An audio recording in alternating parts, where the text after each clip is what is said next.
Okay, so today we're diving into a really fascinating and, let's be honest, pretty mysterious text. It's a fragment recovered from the Oxyrhynchus papyri called The Parable of the Sapphire One. It's part cosmic myth, part super dense philosophical argument, so let's just jump right in and see what it's all about. And wow, this thing does not waste any time. It kicks off with this epic, almost Homeric line. It throws us straight into a universe that's described as fundamentally broken, a false world. And right away, it promises us the story of some new power that's going to rise from its ashes. It's the perfect way to set the stage for the cosmic drama that's about to unfold. So what's actually wrong with this false world? Well, the Codex paints a picture of a universe that's just stuck. It's locked in a state of absolute paralysis, a kind of cosmic stalemate between two fundamental but totally incomplete forces. At its heart, the problem is this profound division. Just try to imagine a universe where you have pure action, but with no direction. And on the other hand, you have pure knowledge, but with zero ability to act. It's a system where nothing can ever really happen. The text calls it a cosmic joke without a punchline, which you have to admit is a brilliant way to describe a reality that's just completely meaningless and inert. And here are the two sides of that cosmic coin. On one side, you've got the great jester. Think of this as pure chaotic will. It can unmake anything, but it has no blueprint, no idea what to create. Then on the other side, you've got the fallen seraph. This is perfect crystalline knowledge. It holds the flawless design for everything, but it's described as a frozen sea. It has no power, no will to actually do anything.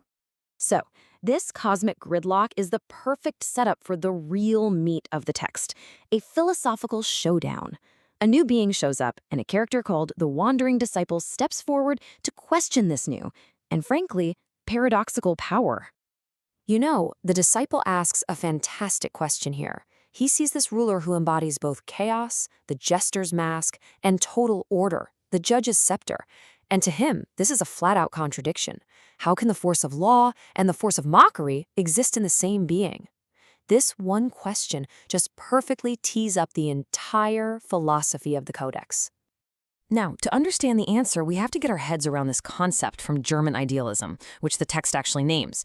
It's the Fichtean idea of the Tathandlung. Now, it sounds complicated, but put simply, it's the idea that the self, the I, isn't just this passive thing that discovers the world around it. No, the I creates its own reality by the very act of being aware of itself. It basically thinks its own existence and its own laws into being. And boom, here's the answer. This quote just brilliantly illustrates the new being's response. He's basically telling the disciple, you're thinking about this all wrong. I'm not bound by some law that was already here. My very existence is the act of creating the law. Reality isn't something you find, it's something you make. So the big question is, how did this new being even come to be? Well, the text doesn't describe a war between the jester and the seraph, which is what you might expect. It describes something far weirder and way more intimate, an alchemical union. I mean, this hexameter from the Codex is just beautiful. It poetically nails the core problem and the solution. You have the seraph, this pillar of salt that knows everything but can do nothing, and then the jester, all action and spirit, who leaps in not to destroy it, but to merge with it. A marriage of sapphire and fire. Just incredible imagery. And the process is actually laid out like an alchemical recipe. First, the jester approaches and embraces the inert, perfect knowledge of the seraph. Then, and this is the key part, the jester's chaotic will consumes the seraph's crystalline essence. See, this isn't about one side winning, it's about synthesis, about creating something new from the two parts. Through this act of consumption, the two incomplete halves finally become one whole being. The jester's will gives the seraph's knowledge the power to act, and the seraph's knowledge gives the jester's will a perfect framework. The false world dies, and, in a very Gnostic way, the cosmos for the very first time becomes true.